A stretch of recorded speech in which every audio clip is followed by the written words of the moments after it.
cube တစ်ခုလုံးကိုအစနဲ့အဆုံးထိဆက်ပြပါမယ်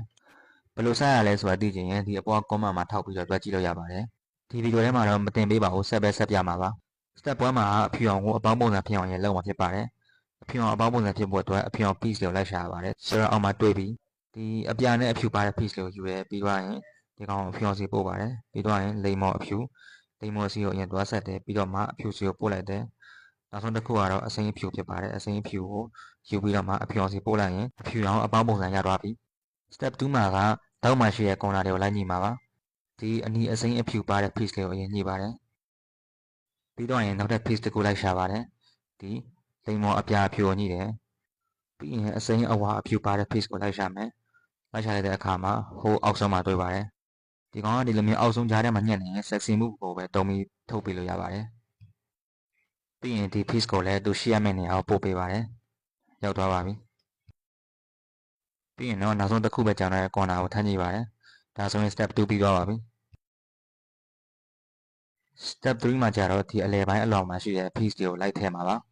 ပထမဆုံးဒီအစိမ်းအနီ piece ကိုထည့်ပါတယ်ဘယ်လိုထည့်ရမလဲသိချင်ရင်တော့ကျွန်တော်ရဲ့အရှိရဗီဒီယိုတွေမှာသွားကြည့်လို့ရပါတယ်ဆိုတော့အစိမ်းနေရာသူ့နေရာကိုရောက်သွားပြီကျွန်တော်တို့အခုလိမ္မော်နဲ့ခရမ်းကြားမှာရှိရမယ့် piece ကိုလိုက်ရှာမယ်တွေ့ရင်ဒီဘက်ကိုပို့လိုက်မယ်ဒါကတော့ piece သွားမယ့်နေရာကိုများထိုးပြီးပြထားတာပါပြီးရင်တော့ထုံးစံတိုင်းပဲ piece ကိုသူ့နေရာသူထည့်ပါတယ်အခုအနီအောင်နဲ့အပြောင် piece ကိုဆက်မယ် piece သွားမယ့်နေရာညာဘက်မလို့ဘယ်ဘက်ကိုအရင်ပို့ပါတယ်ပြီးရင်တော့နီလန်တိုင်းလုပ်ပေးလိုက်ရင်သူ့နေရာသူရောက်သွားပါပြီ step 3အတွက် piece ကနောက်ဆုံးတစ်ခုပဲကျန်တော့တယ်အခုလိမ္မော်နဲ့အစိမ်းကိုဆက်ပါမယ် piece ကညာဘက်ကိုသွားမှာမလို့ဘယ်ဘက်ကိုအရင်ပို့ပေးပါတယ်ပြီးရင်တော့နီလန်တိုင်းဆက်ပါတယ်အခု step 3ပြီးသွားလို့ step 4ရောက်ပါပြီ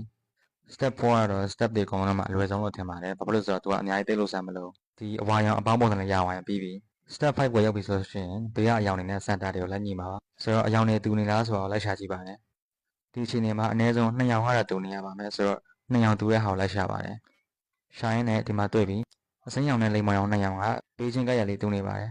ဒါဆိုရင်သူတို့ကိုမမြင်ရတဲ့နေရာမှာထားပြီးတော့မှလက်ကွက်လုပ်ပါတယ်အခုဆိုရင်ဘေးကအယောင်တွေနဲ့ center တွေအကုန်ညီသွားလို့ step 5ပြီးသွားပါပြီ step 6မှာတောင်ဆုံးကကွန်နာတွေကိုသူတို့ရဲ့နေရာအမှန်ကိုလိုက်ပို့ပေးမှာဖြစ်ပါတယ်နေရာအမှန်မှာရှိပြီးသား piece တစ်ခုကိုလိုက်ရှာပါတယ်မတွေ့ဘူးဆိုရင်တော့ဒီတိုင်းကြိုက်တဲ့နေရာကနေပဲလောက်ကွက်ကိုလုပ်လိုက်ပါလောက်ကွက်ပြီးသွားရင်တော့နေရာမှာရောက်ပြီးသား piece တစ်ခုကိုတွေ့ပါတယ်အဲ့ဒီ piece ကိုပဲညာဘက်တောက်မှာထားပြီးတော့လက်ကွက်ကိုထပ်လုပ်ပါတယ်အခုတောင်းရ piece တွေကိုလိုက်ပြီးစစ်ကြည့်မယ်ဆိုရင်အကုန်လုံးနေရာအမှန်ကိုရောက်သွားပါပြီအခုဆိုရင် cube တစ်ခုလုံးကိုဆက်ပြီးဖို့အတွက်နောက်ဆုံးတစ်ဆင့်ပဲကျန်တော့တယ် step 7မှာ cube တစ်ခုလုံးအောက်ကိုလာလိုက်ပါတယ်ပြီးရင်တော့ရှေ့မှာ